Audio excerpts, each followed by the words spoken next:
Kekirish bu faqat qorin to'yganligini anglatmaydi. U kasallikning belgisi ham bo'lishi mumkin. Videoni ko'rishdan oldin menga obuna bo'ling. Kekirish bitta a'zoni kasalligi emas. Kekirish bu bitta belgi. Bu bo'lishi mumkin buyrak kasalligi, bo'lishi mumkin yurak kasalligi, oshqozon ichak kasalliklari, nerv tizimi kasalliklari, oddiy nevroz ham bo'lishi mumkin. Mana bemorlar kelyapti, bittasida buyrak yetishmovchiligi chiqdi. Ikkinchisida oshqozon ichagida muammo bor ekan.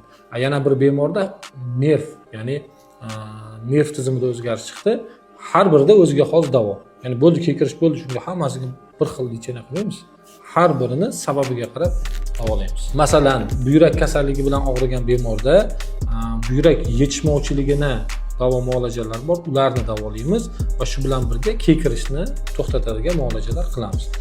Agarda biz buyrakni davolamasak, buyrak yetishmovchiligini bartaraf qilmasak, bemorda kekirish qolgani bilan u qayta paydo bo'ladi.